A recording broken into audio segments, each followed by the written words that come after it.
thì khó tao lắm con gì ôi chị giờ cũng sẽ chơi thì có tụi tin hình nữa cơ nếu mua lúc xia phê thì ô tô tới nhà cái thì tạm bảo linh nọ à xếp phải đi chán à lúc có sao lúc có tiền hả có lúc quê có linh nọ nó lo ôi giờ có yêu xia phê rồi có sao tiền có linh nọ anh chơi nữa trong là nó bỏ tiền hả con gì tiền con chơi cũng chỉ có cái cũng có kia tại sao nó linh tao mà ôi chị có sao giờ cũng chơi có theo liệu linh nọ trong cũng bao giờ có bao giờ cũng tôi chỉ nhớ cái khó linh nè con gì tiêu của bao tiền có chỉ nhiều của tiêu của theo linh nó mà tiêu của lúc có sao lúc tiền hả ôi chị có tụi hình nữa cơ nè cũng sai rồi tụi đến giờ thì tôi chấp lại đi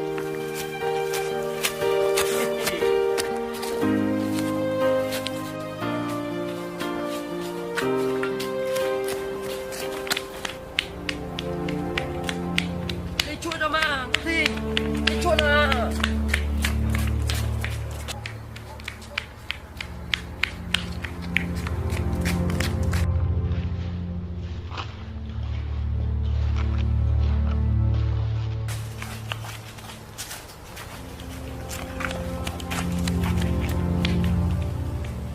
ô cho mình chuột đi có tôi đã trên ở non à nó chọc họ từ trên mình chọc hắn tạo thế luôn ôi giời một chị có lý cha tuần sai đây là cái lòng muốn ra là mà có lý cha trong nửa lo có vử lo nửa thế chứ từ kia bé lo thế nào ôi giời uống đã chi đi chi một chị nếu chị từ kia có lý cha nhiều giàu luôn mà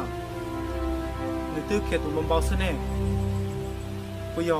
có món đồ lý cha mà chúa chúa tha con cái cháu tôi tha cú cái yêu bỏ thế sao Minh Sai, cụ tôi hay tiền có rồi sẽ tôi nó nè. Cha có chỉ tôi đã chỉ nó thế à? Nè, bây giờ cũng một tuần nó lại một lần chỉ tuần chua, tôi theo cái nó cho nó xem mà. Minh Sai ồ, sao đẹp đào, cũng như báo ta rồi mà. Nhưng nhờ có sáu sự tôi muốn chín chua xứ rồi mà. Nè, có hai tiền đó mà. nên sao bây giờ xây dựng xin chỉ tập cái của thiên thần xây dựng nó sao Nếu tuần này chỉ sao đẹp đào, cũng như báo ta rồi nè. Minh Sai, cụ tôi hay tiền có rồi sẽ tôi nó nè. Chạy có gì loại có gì báo chè, ít cha đã tu.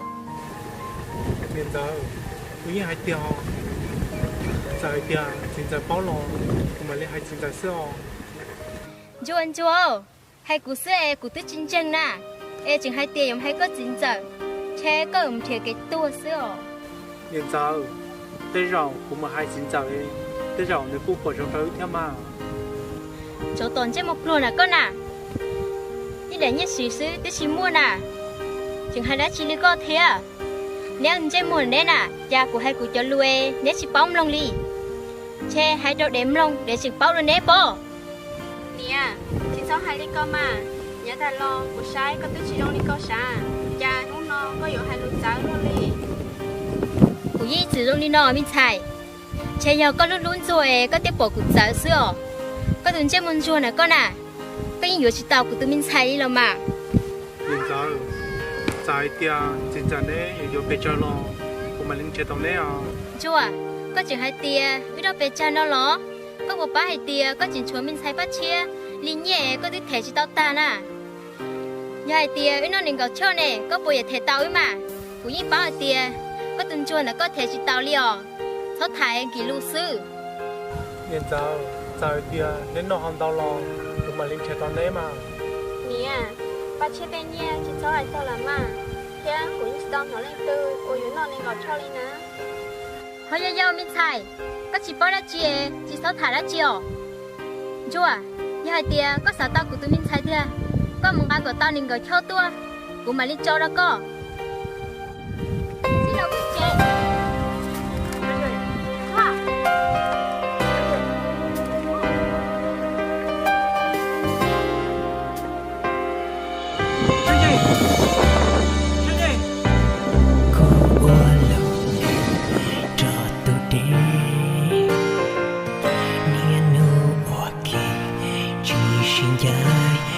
chỉ mua nhiệt gì chỉ mua cười tì nhỏ ô lo la theo tu đấy ta nọ niên nô ra cùng ư sĩ lu hàng ý tu loạn cầu ua cụ bao ua phong ua dòng chỉ tao lu vì cụ gió tung chuông chỉ múa và chỉ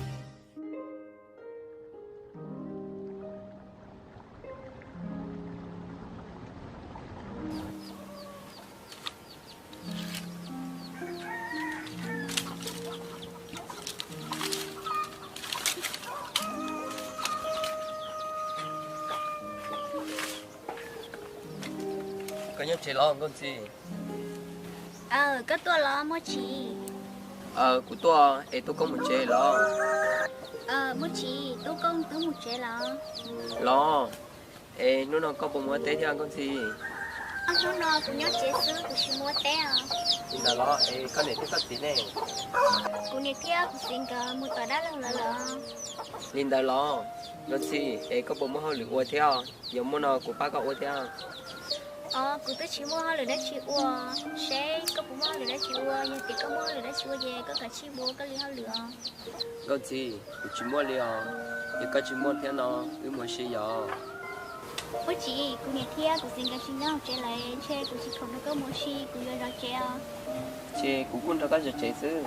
bố linh đó chị to bố chị con đâu của nhau linh đó chị giống đâu bố linh cha thế chị trong năng con gì xin nó con chỉ tu con rồi thì có vừa chót sợ luôn đi nè chót sợ linh cha na bố chị được có thiết cụ có chỉ sợ sáng một đêm sao nó có sáng tia có thiết cụ do nó mua thia do không như xưa nó con gì để chị cũng chỉ xả lên tới nè bố chị có vừa sáng linh cha lo nhớ được có sáng có xưa được cụ chỉ to sáng ra chi một đêm sao nó được có thiết cụ về cụ cho sáng tia do không như xưa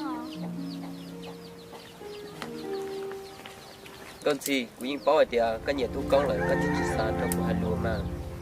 con gì thì phụ huynh chưa một tu con này có thể bảo ít của trái dần đời cũ xưa mà tao tao cũng chỉ có thể chỉ cho nó này vừa trong có chỉ vừa thì vừa phải kia sư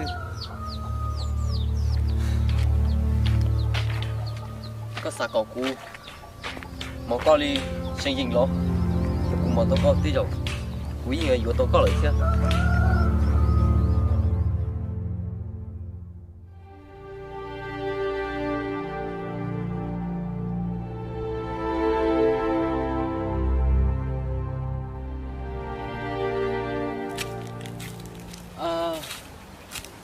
chả lúc đi bé thì luôn nó khó xia đi anh không đi xưa lo bây giờ mình giống con xia luôn đi còn là chỗ đã chỉ theo một cái nhị chỉ và cái lọ xưa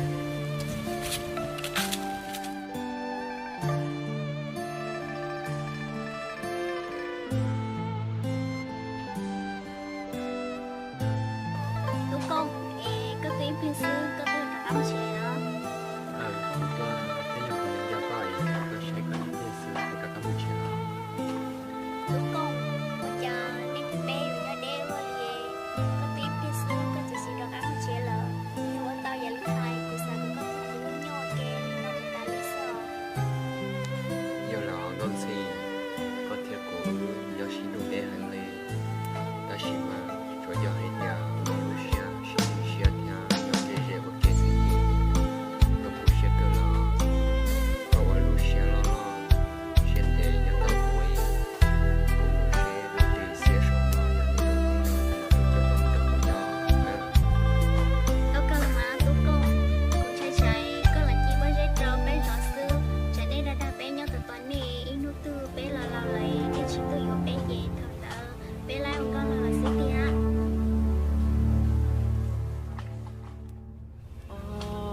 đã tuổi thế này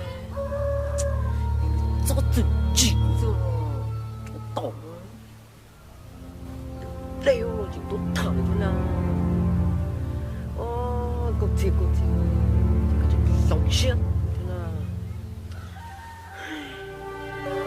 có gì không sống có chỉ có gì sống nào phải mà có thể bỏ riêng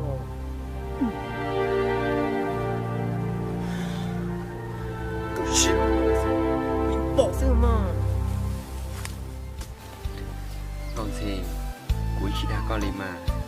giờ hay tiệt con thấy cho cô đã con là gì và tao cuối lúc thì xưa nó không có tôi cho kia con nữa Cô linh tờ mà tố công, cô mà linh nhớ tao có sao nóng đợi xe, bố mới xây nhà linh có hai con thì có chuyện chẳng chè có cả chuyện nhỏ to thôi không đời xe nên rồi trả số mà cũng yêu có rồi xe kia sao nữa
mua đã chị mà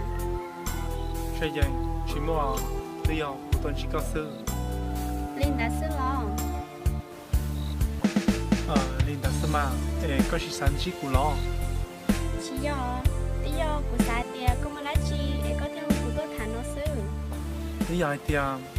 của xã tôi thà tôi nên chơi thì chỉ giấy trả con này nhỏ chơi con nhỏ hay lý trả tới thế của thế cậu có tôi này nó sao lo mua đã chị thêm mà bây giờ thì bây giờ mua rồi $4 lúc rồi $6 lấy tao chỉ nói của thế tôi hay có bao sao con nhỏ nói chơi sao tôi chẳng theo Linh đã lo cha có muốn té luôn mà có mua bao chi nô để có mua đã chi nô bây giờ thì cũng muốn $1 lúc rồi tao sao cũng mua được món nào giờ thì mua nó chơi vừa rồi lấy ở bên nông cho các lò nào lo luôn chưa giờ tiệt có muốn là non che của yêu cho có thể leo